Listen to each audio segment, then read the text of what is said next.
bbc.co.uk/Leicester. News headlines coming up for you in about 5 minutes. First, when Adie Mormech left his family's home in Leicestershire a couple of weeks ago to embark on a peace mission to the Middle East, he suspected he might face potential dangers, but he never imagined what that would involve, and it would involve being chased by Israeli warships, being captured, imprisoned, and having a gun held to his head. Adie, who's 31 and from Earl Shilton, finally got back home 3 days ago. He's joined me in the studio this morning to share his story. Adie, morning. First of all, tell us where you were and why you were there. I was in Cyprus, and that was where the boats leave from. There's been 5 boats that actually got into Gaza. I was there because I felt that this was being ignored, what was happening in Gaza. There is a blockade. It's left 80% of people dependent on aid. And this is purely man-made. This is not an environmental catastrophe here. So it was something that I was also angry about, because, you know, Britain does support Israel in what it's doing there in this blockade, and even though it's wholly illegal. But not only that, I've been doing a lot of work with the Indian Dalits, for example, the Untouchables, which is the lowest in the caste system there. I've also done a lot of environmental work and worked in Brazil with the landless workers movement. So this is the kind of areas that I've been involved in, and this was another major injustice. And on top of that, of course, they had the bombings in December and January that killed 1,400 people, over 1,400 people, and 300 children. And there was still this blockade going, so that the people that were been now homeless, there was 50,000 of them. They were sleeping in the rubble still. No supplies were arriving. Then they weren't allowed any cement or anything else to help rebuild, or raw materials. Did it cross your mind that you may never see your parents again? I was going into Gaza, so you don't know what's going to happen, frankly. It is a dangerous part of the world. Israel has attacked it very recently, and they have the largest fleet of F-16s outside of the US, so it's a major risk to go into Gaza. But equally, those people there's 1.5 million people. It's like the size of the Isle of Wight, and they tolerate it. So if they can, and I was only going for a temporary time, I felt that it was something that I could go through. Obviously, I didn't anticipate exactly what would ensue during the actual trip to try and get there, which is the key. On trips like this, do they actually do any good? I mean, if you had been injured, or if you had lost your life, ultimately, would it have made any difference? I think that one of the main problems in the Middle East, really, and for Gazans, is that when Palestinians are killed, there is much less reporting of that. If you remember the 7/7 bombings, the atrocities in London, quite rightly, there is a hell of a lot of coverage of the people, the families, and all those that were killed. And obviously the victims were Western. When the victims and there's equal atrocities in other parts of the world, we don't always report it with the same amount of in column inches or certainly TV space. So it's important that there are Westerners who go there to help expose what's going on. I didn't want to try and die, obviously. No, clearly, but I mean, there's a strong argument that says actually you just get in the way.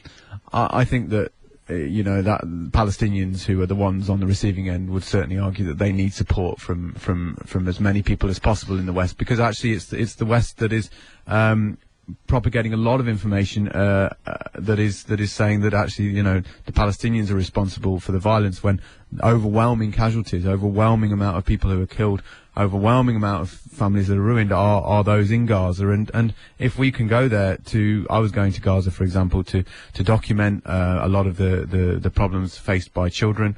I was going there to work with a lot of universities. The universities were bombed. I would have obviously communicated that back to the UK. And obviously the Israelis living on the other side of the border will say, well, hang on a minute, it's not entirely one way, this. We end up with loss of life as well. We have rockets fired at us on a regular basis. It's not quite the way you paint it. Well, I think that the main point is that you talked about the rockets. The rockets, I'm totally against the rockets. I'm totally against any killing of civilian life. But the rockets have killed 20 people in the last eight years. It's not about quantities here, actually. Ultimately, is it? Because if the Israelis feel under threat, then their reaction is to go back into Gaza. That's the point, isn't it? There are reactions and co-reactions. But the point is that throughout this entire time, the Israel is continuously killing far more Palestinians. What kind of reaction millions of Palestinians expected to have. In Sderot, for example, the village that you talked about, this is where a lot of the rockets are going into. Again, atrocities, but people do not talk about, for example, the Palestinian villages like Bani Suhaila. I mean, do we even know Bani Suhaila? Do we even know Bet Hanun? Do we even know Abasan, which have had the same casualties? What are those villages likely to be, to feel? And they're under threat constantly on a much wider level. Well, your mum is on the phone now as well for us. Mothers always should be on the phone in these matters. Ruth, good morning. Good morning. He's obviously been through an ordeal, and indeed was held by the Israeli authorities for a period of time. How did that leave you feeling at home in El Shilton? Well, to be truthful, we hadn't realised the severity of all the risks. He played it down very, very well before he went. We just thought he was on a very goodwill mission, which we supported. So when he first... We were informed the day after they left, when I was just thinking, oh, he'll be there now. We had a phone call to say, from somebody in Cyprus that was, to say that in fact they'd been hijacked and were being taken to a port in Israel, which was pretty alarming, to say the least. But at that stage, I still didn't feel that it was too serious. We thought probably, well, okay, they'll perhaps be sent back now. But then there was silence for 2 days, and that was extremely worrying. It was lovely to hear Nen's voice on the phone. They managed to, somebody in their cell did have a phone and kindly let them use it, which was wonderful after 2 days of nothing. And then we did get some sifting through, perhaps every other day, from people like the Gaza, Free Gaza movement in England. Somebody phoned us kindly, and we just kept waiting, really. But it was, as time went on, it became more and more frightening for us here. Did you have words with him when he got home? Only the words to say welcome back, and we're very proud of you. Adie, finally, you going back? Yeah, certainly. I was going back. I wanted to very briefly say is that obviously we were attacked on the boat. There were 6 Israeli warships that chased us down. We were boarded. There was guys with masks. They were thrown to the ground.